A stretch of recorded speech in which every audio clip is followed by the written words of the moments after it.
পৃথিবীর সবচেয়ে বড় দ্বীপ গ্রিনল্যান্ড। নাম শুনে মনে হয় সবুজ, কিন্তু বাস্তবে এটি বরফে মোড়া এক বিশাল ভূখণ্ড। আজ আমরা জানব গ্রিনল্যান্ডের জন্ম কিভাবে হয়েছে, কারা প্রথম এখানে এসেছিল, আর কিভাবে এটি আজও ইতিহাসের এক অনন্য অধ্যায় হয়ে আছে। গ্রিনল্যান্ডে মানুষের আগমন শুরু হয় প্রায় ৪৫০০ বছর আগে। প্রথম মানুষ ছিল আর্কটিক অঞ্চলের ইনুইটদের পূর্বপুরুষ। তারা এসেছিল উত্তর আমেরিকা থেকে, বরফ আর কঠিন আবহাওয়ার মধ্যেই গড়ে তোলে জীবনযাপন। তাদের জীবন ছিল শিকার, মাছ ধরা, সিল আর তিমি ধরার ওপর নির্ভরশীল। এই সাহসী মানুষদের হাত ধরেই শুরু হয় গ্রিনল্যান্ডের মানব ইতিহাস। ৯৮২ খ্রিস্টাব্দে ইতিহাসের এক নাটকীয় মোড় আসে। নরওয়ের এক ভাইকিং নেতা এরিক দ্য রেড আইসল্যান্ড থেকে নির্বাসিত হয়ে পৌঁছে যান এই বরফের দেশে। তিনি নাম দেন গ্রিনল্যান্ড বা সবুজ ভূমি। উদ্দেশ্য ছিল মানুষকে আকৃষ্ট করা। এরপর বহু নর্স বসতি স্থাপনকারী আসে এখানে। গড়ে ওঠে চার্চ, খামার আর ছোট ছোট গ্রাম। কিন্তু এই ভাইকিং বসতি বেশি দিন টিকে থাকেনি।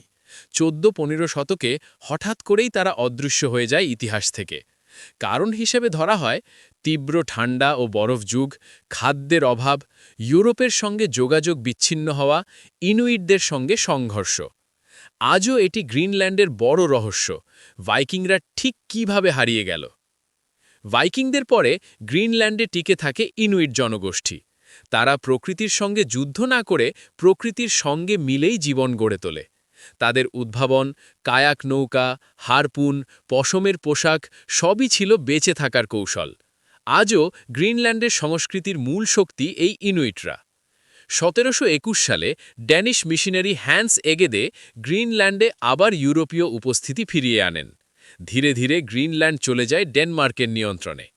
১৯৫৩ সালে এটি হয় ডেনমার্কের আনুষ্ঠানিক অংশ। তবে স্থানীয় মানুষের মধ্যে বাড়তে থাকে নিজেদের অধিকার আর স্বশাসনের দাবি। ১৯৭৯ সালে গ্রিনল্যান্ড পায় হোম রুল, আর ২০০৯ সালে আসে আরও বড় পরিবর্তন, সেলফ গভর্নমেন্ট অ্যাক্ট। এতে গ্রিনল্যান্ড পায় নিজস্ব সংসদ, নিজস্ব সরকার, ভাষা আর সংস্কৃতির পূর্ণ স্বীকৃতি। আজ গ্রিনল্যান্ড এখনও ডেনমার্কের সঙ্গে যুক্ত, তবে কার্যত এটি এক স্বায়ত্তশাসিত দেশ। আজ গ্রিনল্যান্ডে বাস করে মাত্র ৫৬,০০০ মানুষ, কিন্তু ভূখণ্ডের আয়তন বিশাল।